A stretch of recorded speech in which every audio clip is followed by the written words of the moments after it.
Wow, naripak ko na yung aking mga binili kahapon.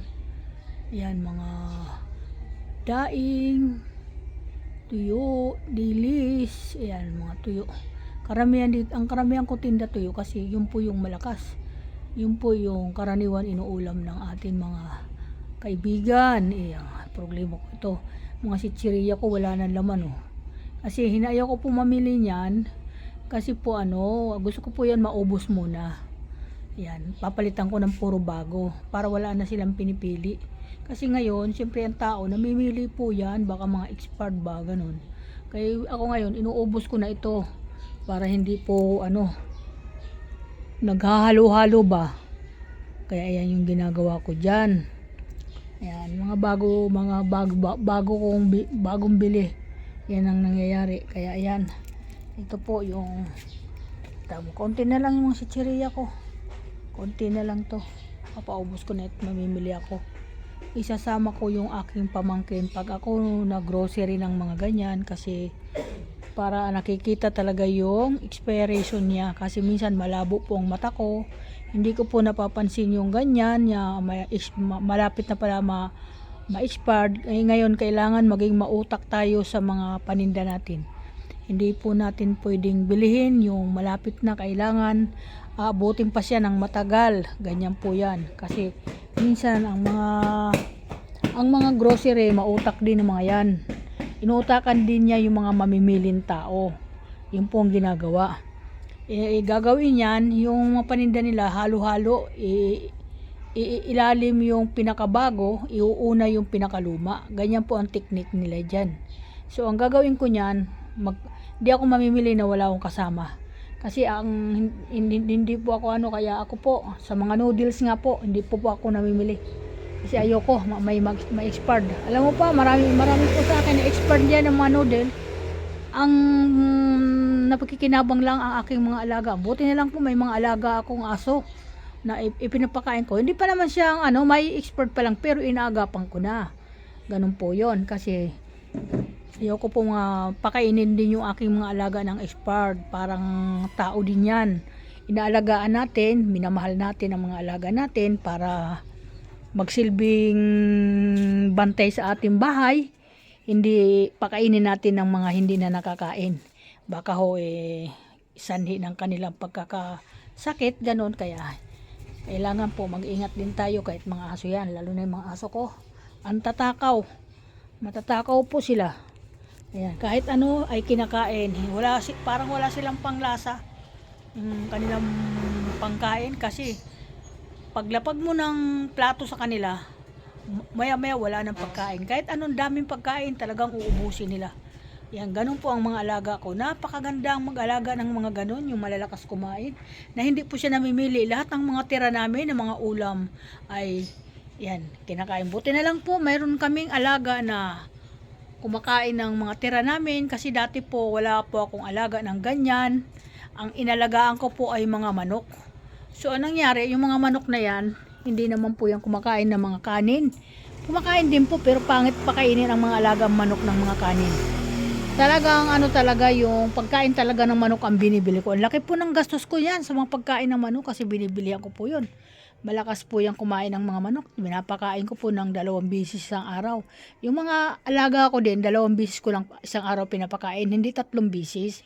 So, pinagpapalit-palitan ko lang. Halimbawa, pinakain ko sa umaga ng dog pod, o sa gabihan naman, pakainin ko sila ng kanin. Nagsasaing pa ako ng kanin nila.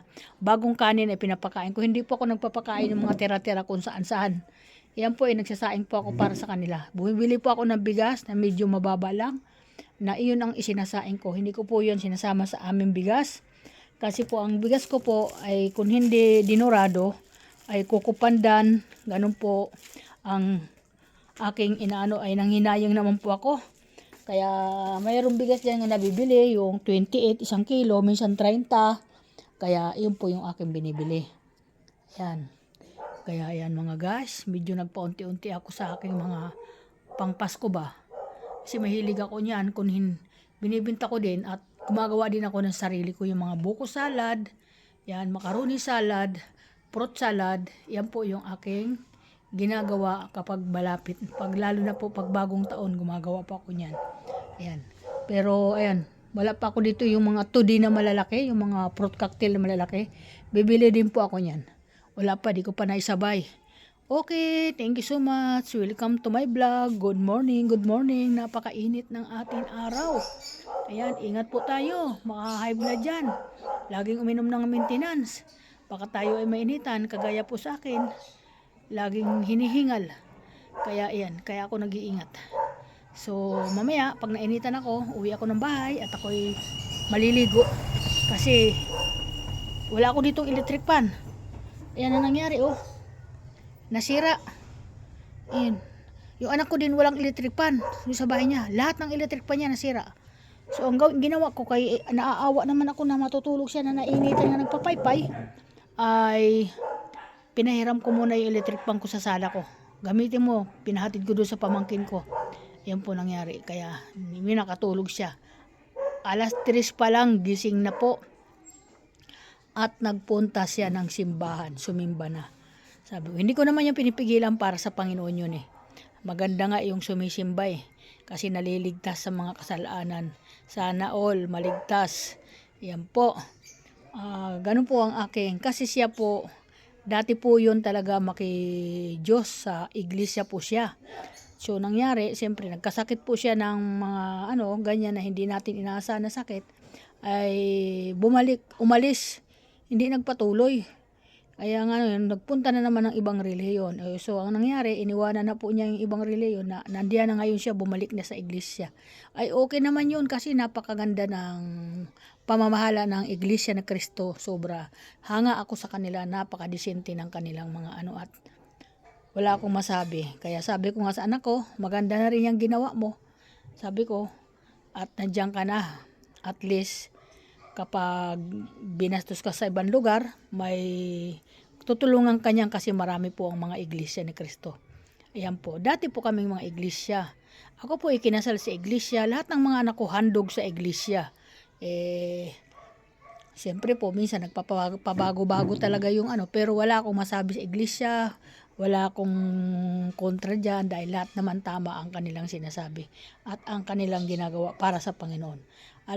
Sikat nga po kasi yung asawa ko po, nagdoktrina niya nung araw, si Eduardo Manalo. Yan po pinagmamalaki ng asawa ko.